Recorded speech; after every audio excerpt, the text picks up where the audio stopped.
પછી વાત કરીએ કલ્ચર, એમાં નંબર 1 છે કુંભ મેળા. ઓકે, વિશ્વનો સૌથી મોટો જો ધાર્મિક કોઈ મેળો હોય તો એ આપણા હિન્દુઓનો છે અને એ છે કુંભ મેળો. એમાં જ્યારે વાત હોય મહાકુંભની, ડેફિનેટલી આપ ગયા જશો. ઓકે, તો જોઈ લઈએ હવે શું છે. તો હવે સમજીએ જે કુંભ મેળો છે એનું આયોજન કેટલા વર્ષે થાય છે. તો એ સમજવા માટે તમારે એના ટાઈપ્સ સમજવા પડશે. તો સમજીએ ચલો. તો જે કુંભ મેળો છે એના મુખ્યત્વે કેટલા પ્રકાર છે એ છે 4. તો માઘ મેળા, કુંભ મેળા, અર્ધકુંભ મેળા અને પૂર્ણ મેળા. ઓકે, આઈ રિપીટ, માઘ મેળા, કુંભ મેળા, અર્ધકુંભ મેળા અને પૂર્ણ કુંભ મેળા. માઘ મેળાનું આયોજન દર વર્ષે થાય છે. કઈ જગ્યાએ?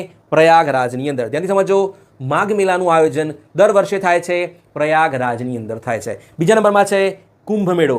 કુંભ મેળાનું આયોજન દર 3 વર્ષે થાય છે. કઈ કઈ જગ્યાએ? એ થાય છે પ્રયાગરાજ, હરિદ્વાર, નાસિક અને ઉજ્જૈન.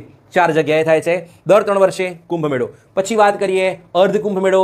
અર્ધકુંભ મેળો યોજાય છે દર 6 વર્ષે. કઈ જગ્યાએ? એનું આયોજન થાય છે પ્રયાગરાજ અને હરિદ્વાર ખાતે. કઈ જગ્યાએ?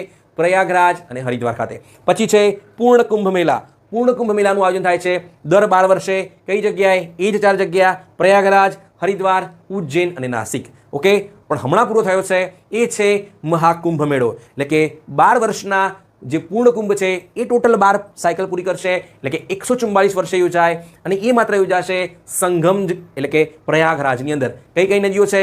ગંગા, યમુના અને સરસ્વતી. ઓકે, ચલો. ઓકે, ચલો જોઈ લઈએ હવે કુંભ મેળો તો કઈ જગ્યાએ યોજાય. કન્ફ્યુઝન તમારું દૂર થઈ ગયું છે.